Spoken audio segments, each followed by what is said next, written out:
గజం భూమి 14,000 రూపాయలతో 180 గజాల భూమి కేవలం 25 లక్షలు మాత్రమే. గట్కేసర్ ఓఆర్ఆర్కి 15 నిమిషాల దూరంలో. ఏపీలో ఇంకా కూటమి ప్రభుత్వం ఏర్పడి 3 నెలల కాలమే అయింది సార్. ఇక వరదలు వచ్చినప్పుడు, ఈ ఫ్లడ్స్ వచ్చినప్పుడు ఒకరికొకరు సహకరించుకొని ప్రజలకు సహకరించి ప్రజలకు న్యాయం చేయాల్సింది పోయి ఒకరి మీద ఒకరు బురద రాజకీయాలు చేసుకుంటున్నారు. దీన్ని ఎలా చూడొచ్చు?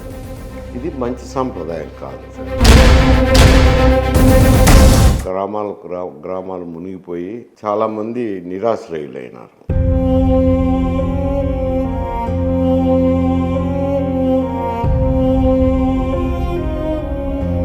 ప్రభుత్వం చేసే కార్యక్రమాలకు ప్రతిపక్షంగా వైఎస్ఆర్సీపీ తోడ్పాటును అందించాలా. ఒకవేళ వైఫల్యం చెందినప్పుడు మీరు వైఫల్యం చెందినారని విమర్శించాలా. మొదలు పెట్టక మునిపే అది కేవలము రాజకీయ విమర్శలకే పనికొస్తుంది కానీ మంచి పేరు కాదు. 2024 ఎన్నికల్లో 151 స్థానాలు 2019లో గెలిచిన వైఎస్ఆర్ కాంగ్రెస్ పార్టీ 11 స్థానాలకు పరిమితం కావడానికి బలమైన కారణాలు ఏమంటారు? ఇప్పుడు పరిపాలన వైఫల్యం.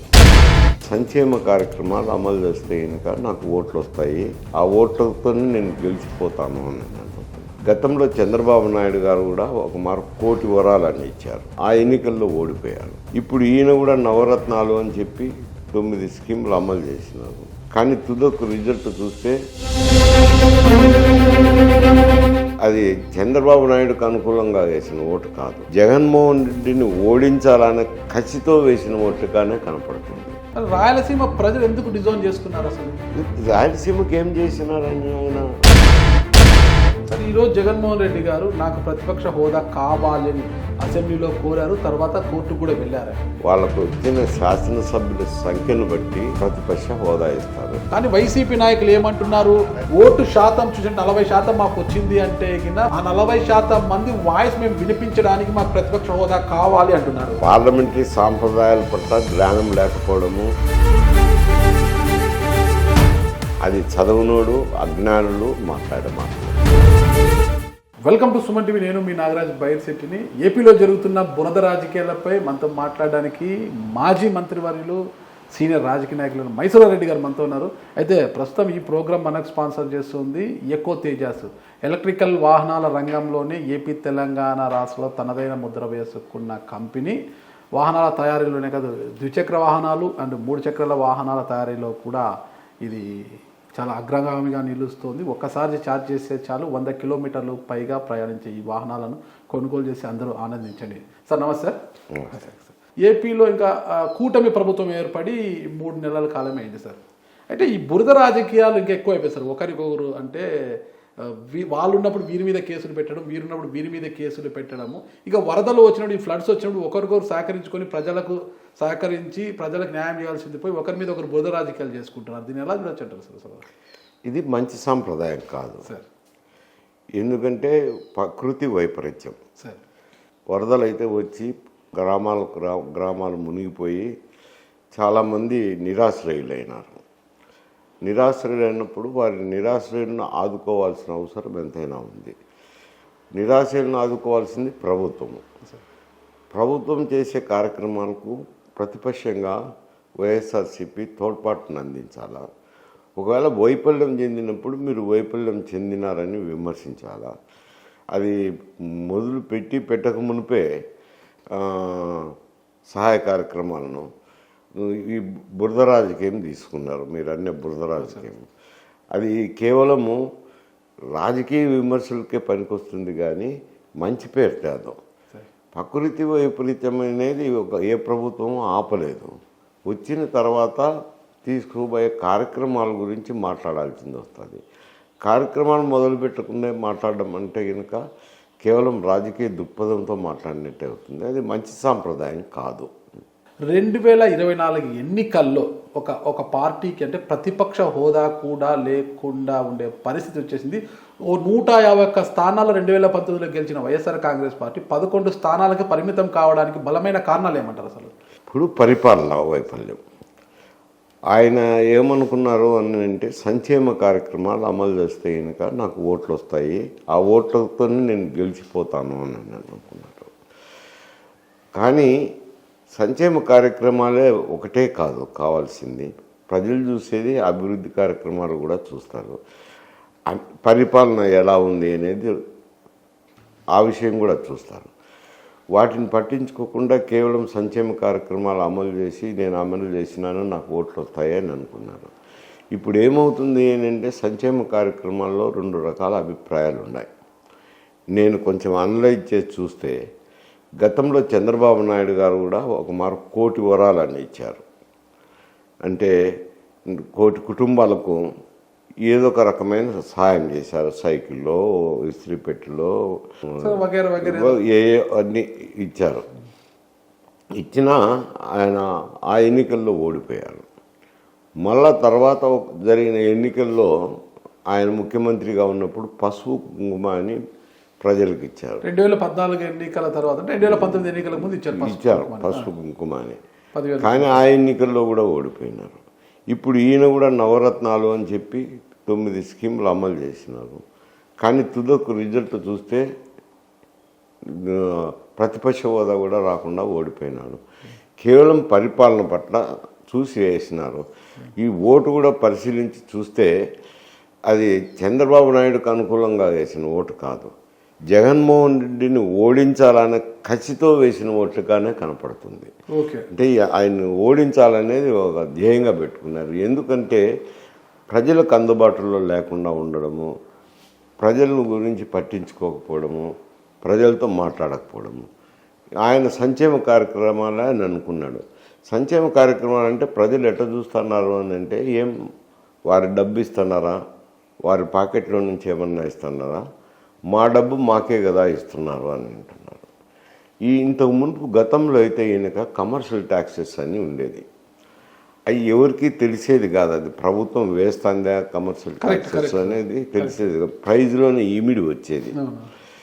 ఇప్పుడు ఏమవుతుంది అని అంటే మీరు ఎక్కడికి వెళ్ళినా, హోటల్కి వెళ్ళినా, ఇంకో చోటుకు వెళ్ళినా స్టేట్ జిఎస్టీ, సెంట్రల్ జిఎస్టీని క్లియర్గా మెన్షన్ చేసి బిల్ ఇస్తున్నారు. ఇచ్చినప్పుడు ప్రతి ఒక్కరికి మేము ట్యాక్స్ పే చేస్తున్నాం కదా అనేది ఒక స్పృహ వచ్చింది. రాష్ట్ర ప్రభుత్వం మీద కేంద్ర ప్రభుత్వం కూడా ఉంది కదా దీంట్లో. కేంద్ర ప్రభుత్వం అయినా కానీ ఎవరినైనా కానీ కేంద్ర ప్రభుత్వానికి కూడా రిజల్ట్ అట్టే వచ్చింది కదా.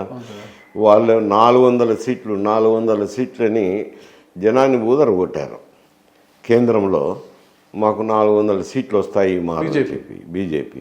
కానీ తుదకు మెజారిటీ కోసం ఇతర పార్టీల మీద ఆధారపడాల్సింది వచ్చింది. అటు ఎన్డీఏ కూటమిలో ఉన్న తెలుగుదేశం పార్టీ వైపు అయితేనేమి, నితీష్ కుమార్ వైపు అయితేనేమి మద్దతు ఇచ్చిన తర్వాతనే అక్కడ ప్రభుత్వం ఏర్పాటు జరిగింది. ఆడ అదే పరిస్థితి వచ్చింది, ఇక్కడ కూడా అదే పరిస్థితి. కాకపోతే ఇక్కడ జనము పరిపాలన కూడా అతను ప్రజలకు అందుబాటులో లేకపోవడం ఒకటి, ఊరికి సంక్షేమ కార్యక్రమాలు అనుకోవడం ఒకటి, అభివృద్ధి కార్యక్రమాల పట్ల ఏమాత్రం లేకపోవడము. చాలామంది ఈ పనులు చేశారు ప్రభుత్వాన్ని నమ్మి.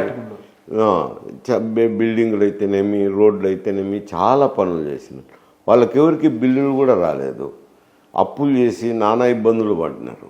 అందువల్ల ఇవన్నీ చూసి తీర్పిచ్చారు, వ్యతిరేకమైన తీర్పిచ్చారు ఆయన పాలన. ఇక్కడ కూటమి మీద ప్రేమతోనో, చంద్రబాబు గారి మీద ప్రేమతోనో ఓట్లు వేయలేదు, జగన్ గారికి వ్యతిరేకంగా వేయాలనుకొని వేశారు. చెప్తున్నాను అదే కదా, జగన్కు వ్యతిరేకంగా వేయాలని వేస్తున్నారు కాబట్టి జగన్కు వ్యతిరేకంగా వేసినప్పుడు అది కూటమికి అడ్వాంటేజ్. ఆయన చెప్పాడు కదా, ఒక మద్యపాన నిషేధము తప్పితే నేను 99% చెప్పినట్టు హామీ అమలు చేశాను, ప్రజలకు అందుబాటులో ఉన్నాను ఆయన చెప్పాడు పదే.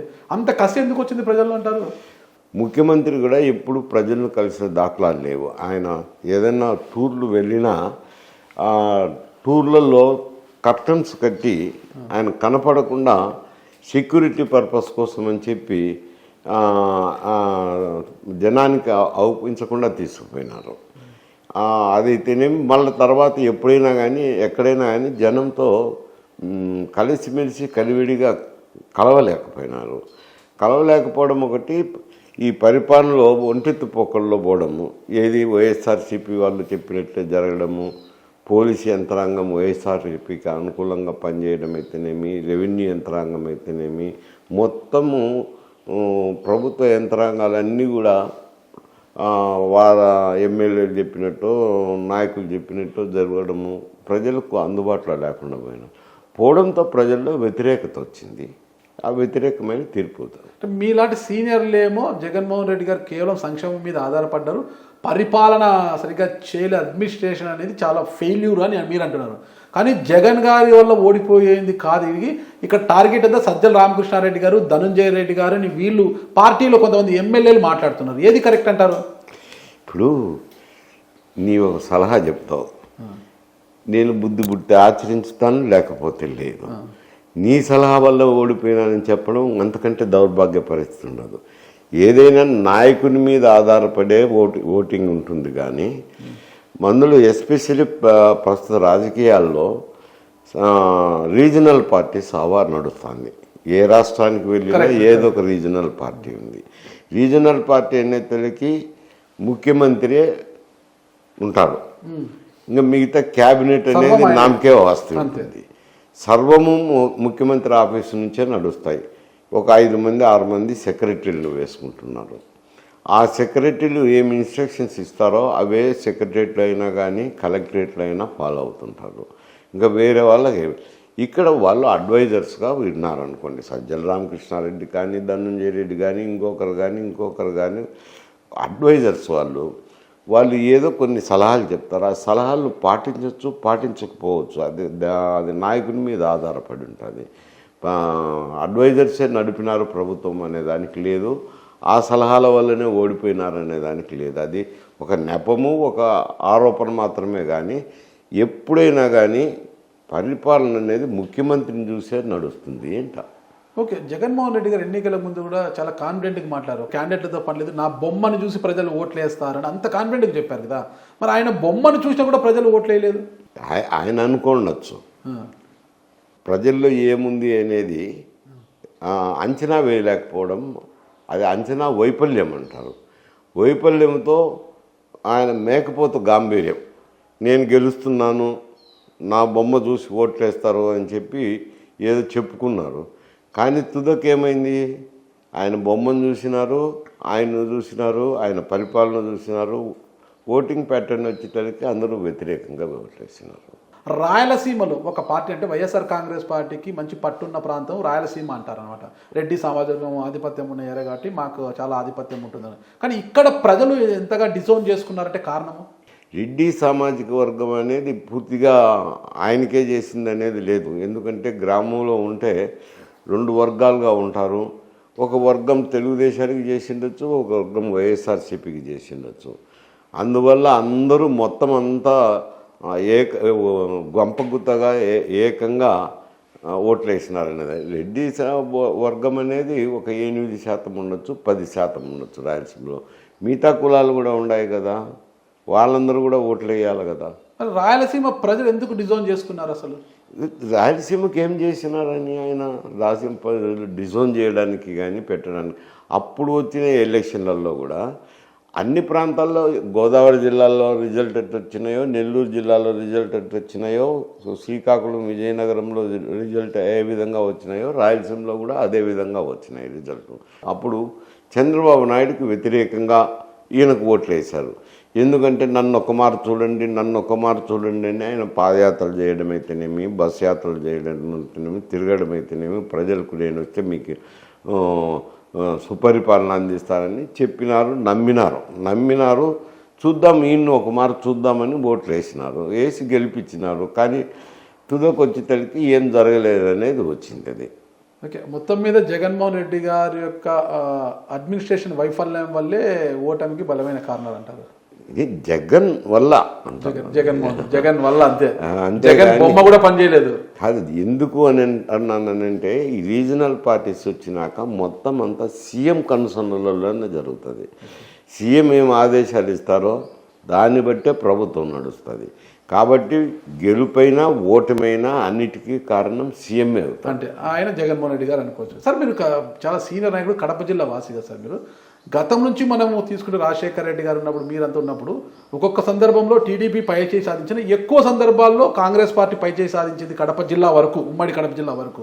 ఆ తర్వాత జగన్మోహన్ రెడ్డి గారు పార్టీ పెట్టింది 2014 కావచ్చు, 2019 కావచ్చు, వైఎస్ఆర్ కాంగ్రెస్ పెడితే హవా సాగింది. కానీ ఉమ్మడి కడప జిల్లాలో కేవలం రాజంపేట, బద్వేలు, పులివెందుల 3 స్థానాలకే వైఎస్ఆర్ కాంగ్రెస్ పార్టీ పరిమితమైందంటే కానీ కడప జిల్లా వాసులు కూడా ఎందుకు కాదనుకున్నారు జగన్మోహన్ రెడ్డి గారు? ఏం కడప జిల్లా కంటే కడప జిల్లాకి ఏం చేసినారని, కడప జిల్లాకి ఏం సంబంధం అని మీరు అడుగుతున్నారు? కడపకి ఏం చేసినారు చెప్పండి? ఏం చేయలేదు కదా. రాష్ట్రం అంతా ఏ విధంగా చేసినారో కడపకు కూడా అదే విధంగా చేసినారు. కానీ నేను కడప జిల్లా వాసిని, కడపకు ఏదో ప్రాముఖ్యతనివ్వాలా, కడపకు చెయ్యాలా అని ఏమన్నా చేసినారా? ఏం లేదు కదా, ఏ కార్యక్రమాలు లేవు కదా. ఇప్పుడున్న పరిస్థితుల్లో జగన్మోహన్ రెడ్డి గారిని తిరిగి ఆంధ్ర రాష్ట్ర ప్రజలు హక్కున చేర్చుకునే అవకాశం ఉందంటారా? అది ఇప్పుడే ఎట్లా చెప్పగలుగుతాం? ఎందుకంటే 3 మాసాలే అయింది. 3 మాసాల్లో ఈ ప్రభుత్వం పనితీరుని గురించి ఎవ్వరు అంచనా వేయలేము. కనీసం 3 సంవత్సరాలు జరిగిన తర్వాత అయితే ప్రభుత్వ పనితీరుని గురించి ఎవరైనా అంచనా వేయచ్చు. ఆయన కూడా ఏం తక్కువ లేదు. సూపర్ 6 హామీలన్నీ 6 హామీలు ఇచ్చినారు. ఇప్పుడు ఎవరైనా ప్రజలు చెప్పకపోతే వేరు సమస్య, చెప్పిన తర్వాత అమలు చేయాలనేది ఆశతో ఎదురు చూస్తారు. కానీ ఒక పక్క చూస్తే రాష్ట్ర ఆదాయాలు పెరగవు. గతంలో ఏమున్నాయో ఇప్పుడు అంతే ఉంటుంది, అవి పెరిగేదానికి లేదు. 1,20,000 1,30,000 కోట్ల ఆదాయం వస్తుంది. 1,30,000 కోట్ల ఆదాయంలోనే గతంలో అప్పులు చేసినారు, 7 లక్షల కోట్ల అప్పులు చేసినారు. 7 లక్షల కోట్లకు అప్పులకు కంతులు కట్టాల్సింది ఉంటుంది, ఇంట్రెస్ట్లు కట్టాల్సింది ఉంటుంది. అవి పోవాలి. పోయిన తర్వాత మిగిలిన డబ్బునే సంక్షేమ కార్యక్రమాలకైనా అభివృద్ధి కార్యక్రమాలకైనా ఖర్చు పెట్టాలా. కాకపోతే ఇప్పుడు వీళ్ళు ఇచ్చిన హామీలకే నెరవేర్చడానికే బొటాబొట్టిగా డబ్బులు సరిపోతాయి. అది కూడా పూర్తిగా డబ్బులు చాలా అప్పులు చేయాల్సింది ఉంటుంది. ఈ 6 హామీలు అమలు చేయాలంటే మళ్ళీ అప్పులు చేయాల్సింది వచ్చింది. అప్పులు అని అంటే రాష్ట్రం నుంచి వచ్చిన ఆదాయము వడ్డీలకు కట్టినే సరిపోతుంది. అందువల్ల ఈ ప్రభుత్వము వాళ్ళు ప్రజలు వేచి చూసేది, వచ్చినారు 3 మాసాలు అయింది కాబట్టి ఏమనరు. ఇంతలోనే వరదలు రావడము, ఆ వరదల్లో ఏదో సహాయక చర్యలు ఈ కార్యక్రమాల్లో ఉన్నారు. ఒక 2 సంవత్సరాలు అయితే ఈ కార్యక్రమాలు ఎలా అమలు చేస్తారు, ఈ అమల్లోకి వచ్చినాయా లేదా అని చూస్తారు. ప్రస్తుత డిప్యూటీ సీఎం పంచాయతీరాజ్ శాఖ మంత్రి పవన్ కళ్యాణ్ గారు, అంటే జనసేన అధ్యక్షుడు పవన్ కళ్యాణ్ చెప్పారు, మెడలు వంచి నేను పని చేయిస్తాను అని చెప్పారు కదా. మరి ఆయన ఉన్నారు కదా, కూటమిలో ఆయన ఉన్నారు కదా, ఖచ్చితంగా చేయిస్తారేమో. అవును, ఆయన ఎవరు మెడల్ వంచుతానన్నారు? మీరు ఆ స్టేట్మెంట్ అది జనరల్గా ఉంది. మెడల్ వంచి పని చేయిస్తాను అని అంటే వాళ్ళ యొక్క శాఖలో ఆయనకు సంబంధించిన సిబ్బందితో పని చేయిస్తానని. కానీ మిగతా వాళ్ళ మెడల్ ఎట్లా వంచుతారు? రాజకీయ నాయకులది మంత్రులు ఉంటారు క్యాబినెట్లో, ఆయనతో పాటు అందరూ సమానస్తులే కదా. క్యాబినెట్ అయినాక ఈక్వల్ ర్యాంకే అవుతుంది. కానీ ఇతర మంత్రులు మెడల్ వంచలేరు, ఇతర శాఖల అధికారుల మెడలు వంచలేరు. ఆయన శాఖకు సంబంధించిన వారిని మెడలు వంచి పని చేయించవచ్చు. ఇక్కడ రెండోది ఏమిట్రా అనంటే, ఆయన జనసేన పార్టీ పెట్టాడు. సరే, తర్వాత కాపులు కూడా బాగానే సైజబుల్ సెక్షన్ ఉన్నారు. ఇది గోదావరి జిల్లాల్లో కానీ, కృష్ణా గుంటూరు జిల్లాలో కానీ, ఉత్తరాంధ్రలో కానీ ఉన్నారు. కాబట్టి ఆయన కలవడం అయితేనేమి, కూటమి ఏర్పాటు చేయడానికి కూడా ప్రథమ కారకుడైనాడు. అప్పుడు బీజేపీని కూడా మాట్లాడడము, బీజేపీని కూడా అలయన్స్లోకి తీసుకురావడము, ఒక కూటమి ఎన్డీఏ కూటమి ఏర్పాటు చేసేదానికి ఆయన తెర వెనుక గట్టి ప్రయత్నాలు చేసి బీజేపీ నాయకులను కూడా ఒప్పించి కూటమిలో చేరేటట్టు చేసి ఒక కూటమి ఏర్పాటు చేసేదానికి ఆయన శాయశక్తిలో కృషి చేసినారు. కాబట్టి అటు బీజేపీలోనూ ఆయనకు కొంత గౌరవం ఇస్తున్నారు. ఎందుకంటే ఈ దినము ఈడ ఎన్డీఏ కూటమి రావడము, ఆ ఎంపీలు మోడీ మెజారిటీకి కారకులు కావడంతో కొంచెం డిపెండెన్సీ పెరిగింది కదా. పెరగడంతో వాళ్ళు కొంత సహాయ సహకారాలు అందించేదానికి రకరకాల కార్యక్రమాలు ఉంటాయి. అందువల్ల ఆయనకు చంద్రబాబు నాయుడు కూడా గౌరవమైన స్థానమే ఇస్తున్నారు. ఆయన ఏదైనా సలహాలు చెప్పినప్పుడు అవి ఆలోచన చేసి కొంచెం అమలు చేసేదానికి అనుకూలంగా ఉంటే చేస్తున్నారు. కాబట్టి ఆయనకు అటు బీజేపీలోనూ గౌరవ స్థానం ఉంది, ఇటు తెలుగుదేశంలోనూ గౌరవ స్థానం ఉంది. కాబట్టి ఆయన చెప్పే మాటలకు కొంచెం గౌరవం ఇస్తున్నారు.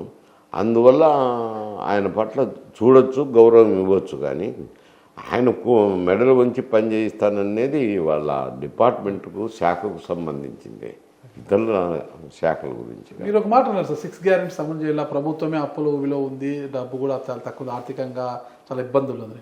కానీ ఇప్పుడు కూటమిలో టీడీపీ జనసేన మెజారిటీ ఎంపీలు చాలా అవసరం ఉంది ఎన్డీఏకి. అంటే మోడీ గారు ప్రధానిగా కొనసాగాలంటే వీళ్ళ మద్దతు చాలా ఉంది. అంటే వీళ్ళ గొంతమ్మ కోరికలు తీరిస్తేనే కదా అక్కడైనా ప్రభుత్వం నిలబడేకి కేంద్రంలో. అంటున్నా, మీరు గొంతమ్మ కోరికలు కొడితే ఇవ్వటానికి కేంద్రంలో కొన్ని గైడ్ లైన్స్ ఉంటాయి. ఏవైనా ఇష్ట ప్రకారం ఆయన ఇచ్చేదానికి లేదు. ప్రైమ్ మినిస్టర్ కానీ ఎన్డీఏ ప్రభుత్వం కానీ. ఎందుకంటే మామూలుగా వచ్చేటివి ట్యాక్సెస్లో షేర్ వస్తుంది. ట్యాక్సెస్లో షేర్ వచ్చేది సెంట్రల్ జిఎస్టీ ఒకటి వసూలు చేస్తారు, ఇన్కమ్ ట్యాక్స్ ఒకటి, కస్టమ్స్ డ్యూటీ అనేది 3 రకాల పన్నులు కేంద్ర ప్రభుత్వం వసూలు చేస్తుంది.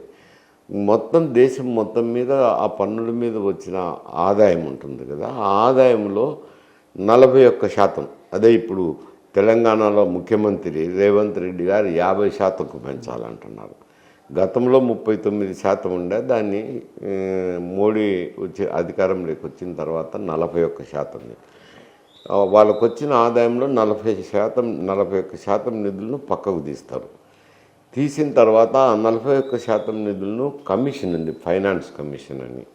ఆ ఫైనాన్స్ కమిషను రాష్ట్రాలకు నిధులు కేటాయిస్తుంటారు. ఏ రాష్ట్రానికి ఎంత అది నిర్ణయించేదానికి కూడా కొన్ని మార్గదర్శకాలు ఉన్నాయి. వీళ్ళది ఇంకా పరిపాలన 3 నెలలైంది, ఇంకా ముందుకు పోతే తెలుస్తుంది అంటున్నారు కదా.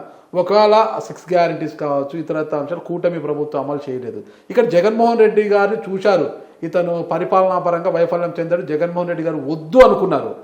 ఈరోజు వద్దు అనుకున్న ప్రజలు ఒకవేళ కూటమి ప్రభుత్వము అనుకున్న మేరకు పరిపాలన చేయకపోతే జగన్మోహన్ రెడ్డి గారిని ప్రజలు మళ్ళీ తిరిగి హక్కును చేర్చుకుంటే అవకాశం ఉందంటారా? ఆయన బాగా చేసినాడు అనుకోండి, ప్రజానురంజకంగా చేసినాడు, హామీలు అమలు చేసినాడు అనుకో, ఆ రిజల్ట్ వేరుగా ఉంటుంది. చేయకపోతే ఆ రిజల్ట్ వేరుగా ఉంటుంది. అది ఎప్పుడు తెలుస్తుంది ఆయన ప్రజానురంజకంగా హామీలు అమలు చేసినాడా, ప్రజానురంజకంగా పాలించినాడా అనేది? అది 2-3 సంవత్సరాలు అయిన తర్వాత తెలుస్తుంది. ఇప్పుడు ఒకటే జరుగుతుంది అన్నమాట. అంటే వైసీపీ నాయకులు కొంతమంది ఒక 3 పడవల బోట్లను గొలుసులతో కట్టేసి వదిలారు నీళ్ళలో. అవి కృష్ణా బ్యారేజ్ను, మొత్తం ప్రకాశం బ్యారేజ్ను కూల్చివేయడానికి ఒక కుట్ర జరిగిందని దాని మీద విచారణ జరుగుతుంది ఈరోజు. నిజంగా కుట్ర జరిగింది అనుకుంటారా మీరు? ఇప్పుడు కుట్ర జరిగింది లేదు అనేది వేరు సమస్య. పడవలైతే ఢీకొని, కృష్ణా బ్యారేజ్ అయితే డ్యామేజ్ కంపించింది. ఓకే, డ్యామేజ్ అయింది కాబట్టి పోలీసు ఇన్వెస్టిగేషన్ చేస్తున్నారు. పోలీస్ ఇన్వెస్టిగేషన్లో తేలాల్సింది ఆ పడవలు ఎవరివి, యాక్సిడెంటల్గా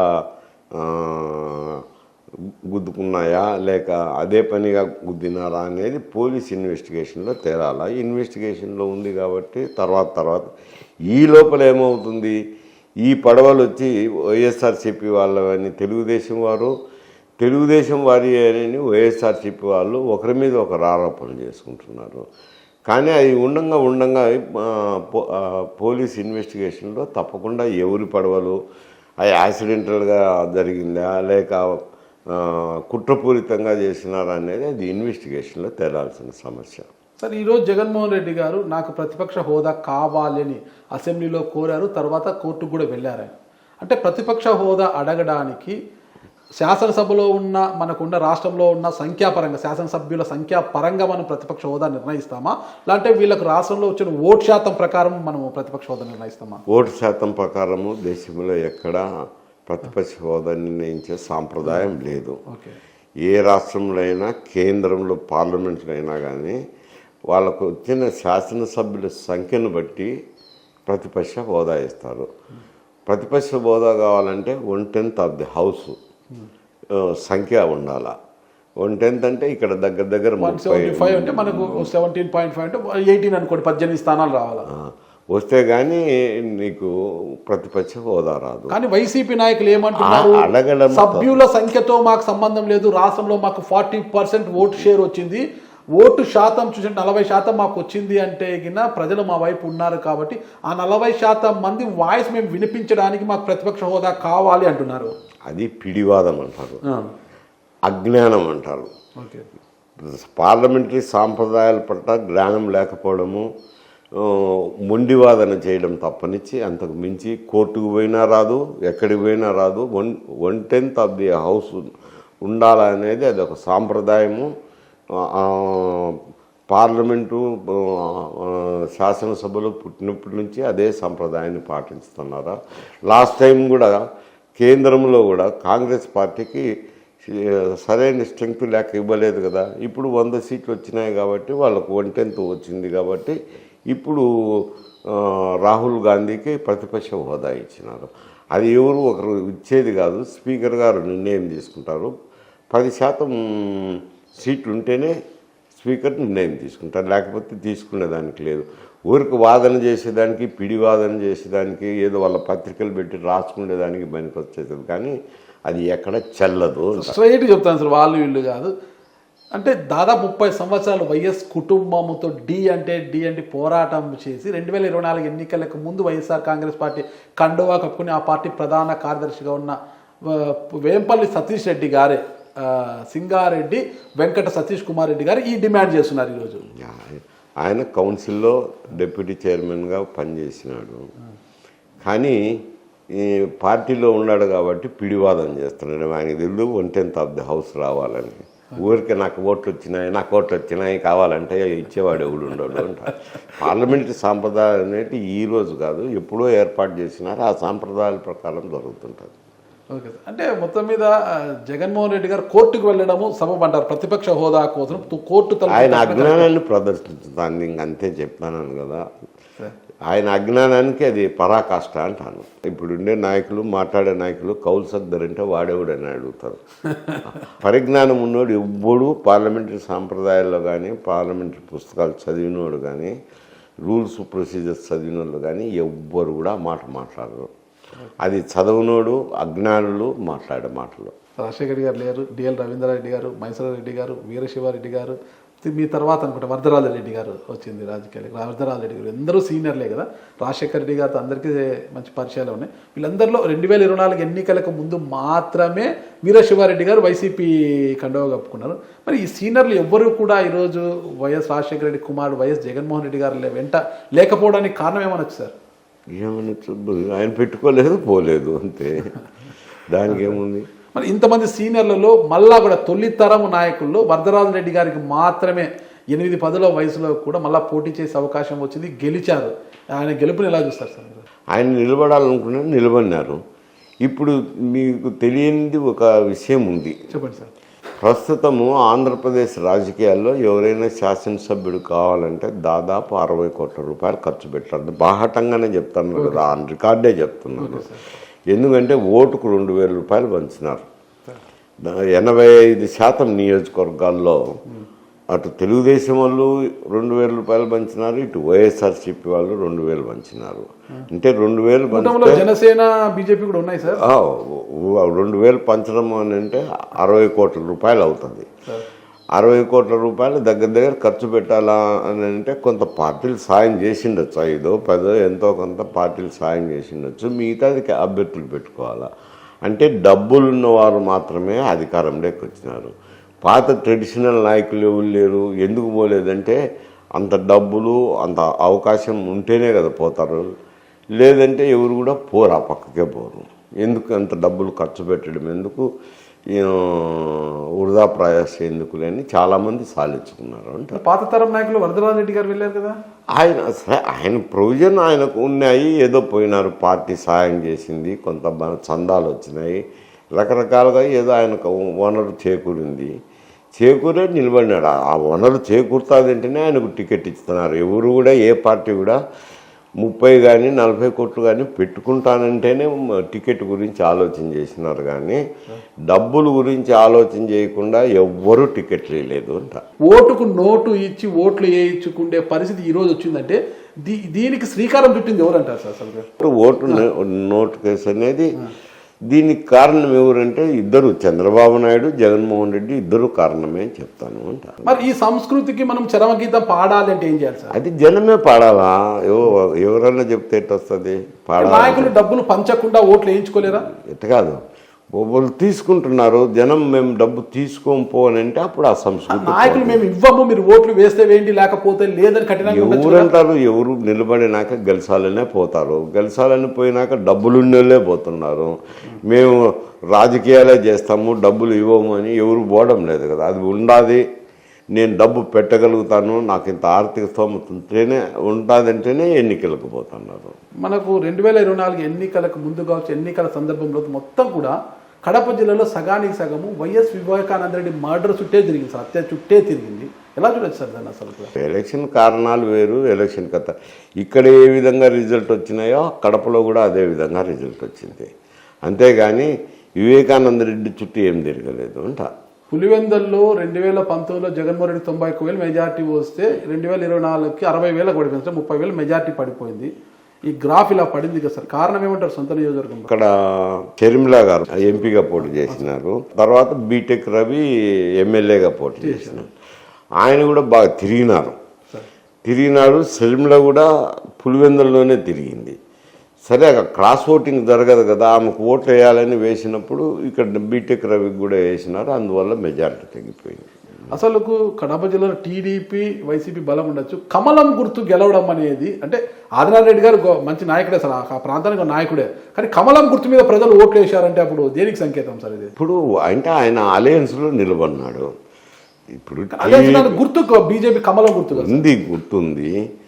అలయన్స్ బీజేపీ, తెలుగుదేశము, జనసేన కలిసి పోటీ చేసినాయి.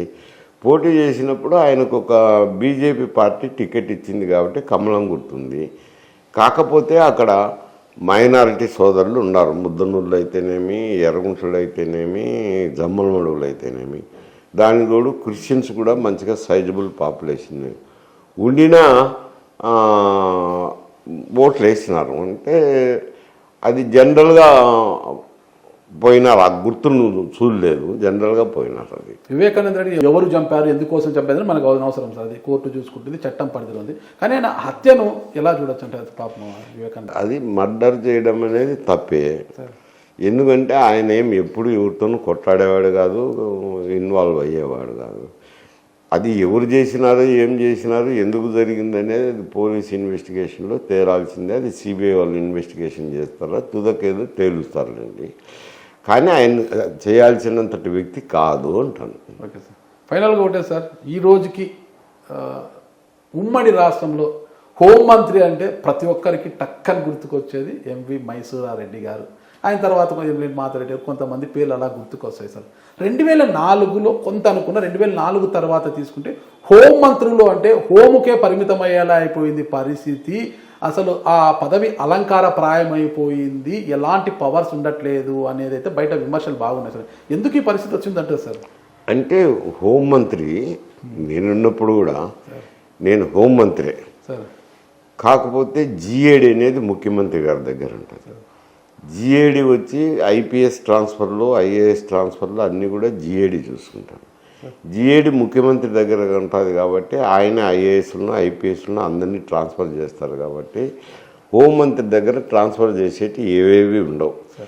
ఏది డిఎస్పీలు అయితే ఏదో డీజీ, హోంమంత్రి కూర్చొని ఏదో ఒక కమిటీ మాదిరి చేస్తుంటారు. మిగతా ఇన్స్పెక్టర్లను వచ్చి డిఐజీ చేసేస్తారు, డిఐజీ రేంజ్లోనే. ఎస్ఐలను వచ్చి ఎస్పీ చేసుకుంటారు. కాబట్టి హోంమంత్రి దగ్గర ట్రాన్స్ఫర్ అనేది ఏవి లేవు కాబట్టి ఆయన హోంమంత్రిగానే ఉంటాడు. అందువల్ల కొద్ది కంట్రోల్ అనేది, అడ్మినిస్ట్రేటివ్ కంట్రోల్ అనేది ఉండదు. కాకపోతే వారికి ముఖ్యమంత్రి గారికి ఉన్న సాన్నిహిత్యం వల్ల కొంతవరకు నడపచ్చు. అప్పుడు నేను హోంమంత్రిగా ఉన్నప్పుడు పెక్యులర్ ఇష్యూస్ ఉన్నాయి. ఎందుకంటే ఎక్స్ట్రీమిస్ట్ ఇష్యూ ఒకటి, ఎక్స్ట్రీమిస్ట్ ఇష్యూల వల్ల లా అండ్ ఆర్డర్ కంట్రోల్ లేకుండా పోయింది. గ్రామాల్లోకి జాయింట్ కలెక్టర్ కూడా వెళ్ళాలంటే ఇబ్బందికర పరిస్థితులు ఉన్నాయి కొన్ని ప్రాంతాలకు. అటువంటి పరిస్థితి ఉన్నప్పుడు కొంచెము ముఖ్యమంత్రులుగా జనార్దన్ రెడ్డి, భాస్కర్ రెడ్డి గారు ఉన్నారు. వాళ్ళు కొంచెం ఫ్రీడమ్ ఇచ్చినారు నాకు. ఫ్రీడమ్ అంటే ఒక రకంగా జిఏడి వాళ్ళ దగ్గర ఉండిన డీజీకి, IG intelligence, IG law and order ఉంటుంటారో కొంత మీరు కూర్చొని డిస్కస్ చేసుకొని నిర్ణయాలు తీసుకోపోండి అని ఏదో సమిష్టి నిర్ణయాలు తీసుకోమని ఒక సందేశం ఇచ్చినారు. అందువల్ల అందరం కూర్చొని ఒక నిర్ణయం తీసుకొని అమలు చేస్తున్నాం కాబట్టి పేరు వచ్చింది. ఇప్పుడు హోంమంత్రులకు ఆ సౌలభ్యం ఉండదు కదా, ముఖ్యమంత్రి ఇవ్వరు. ఏపీలో ప్రజలు బాగుపడాలన్నా, ఏపీ ప్రభుత్వం గాడిన పడ ఆర్థిక సమస్యలన్నీ కూడా తీరిపోయి ఒక మంచి పాలన ముందుకు సాగాలంటే ఏం చేస్తారు సార్? ఇప్పుడు అది ముఖ్యమంత్రి నిర్ణయాలను బట్టి చేయాల్సింది. ఎందుకంటే ఒక పక్క రెవెన్యూ ఏమో అది ఎప్పుడు వచ్చే విధంగానే వస్తుంది. అంటే దాదాపు 1,30,000 కోట్లు 1,40,000 కోట్లు రెగ్యులర్గా వస్తుంది. ఆ 1,40,000 కోట్లలోనే ఈ 7 లక్షలు చేశారు. ఏది జగన్మోహన్ రెడ్డి గారు అప్పులు 7 లక్షలు చేశారు. దాంట్లో కంతులు కట్టాల్సిందే, ఇంట్రెస్ట్లు కట్టాల్సిందే, అవి కట్టాలా, తర్వాత సూపర్ 6 కార్యక్రమాలు చేయాలా, అభివృద్ధి కార్యక్రమాలు చేయాలా. ఆయనకి ప్రియారిటీస్ ఏం చేంజ్ చేసుకుంటాడో ఒక బడ్జెట్ అన్న రావాలి కదా. మేము చెప్పాలంటే కనీసం ఆయన ఒక బడ్జెట్ అన్న ప్రవేశపెడితే దాన్ని బట్టి మేము చెప్పచ్చు.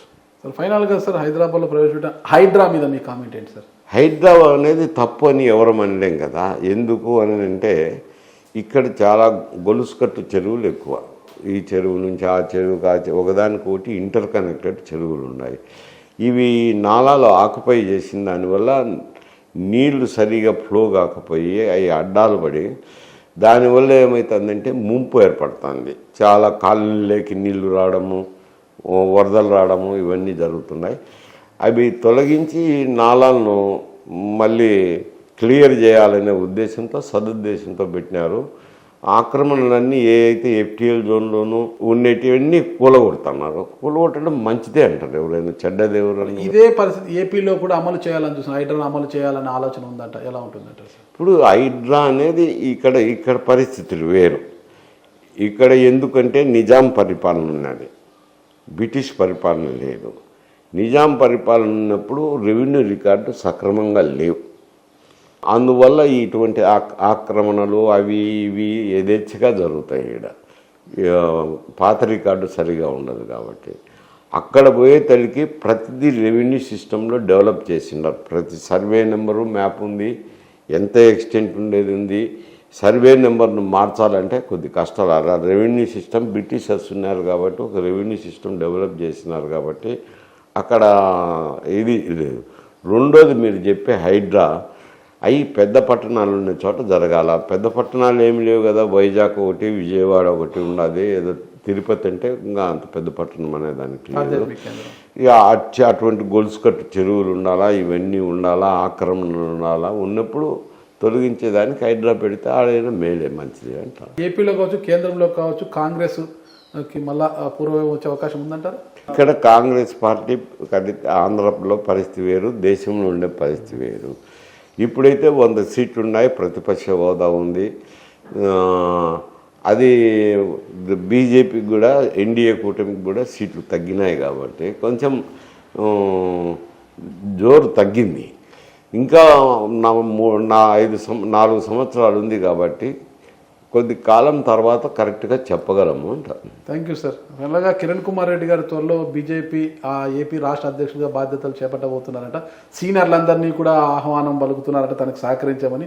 మైసూర్ రెడ్డి గారికి కూడా కాల్ వస్తే ఏం పరిస్థితి? లేదు నేను ఎక్కడ సార్. థ్యాంక్ యూ సార్, మంచి విషయాలు చెప్పారు. ఏపీలో జరగబోయే రాజకీయ సమీకరణల గురించి మరొకసారి మిమ్మల్ని కలుస్తాను సార్. థ్యాంక్ యూ సార్, నమస్తే.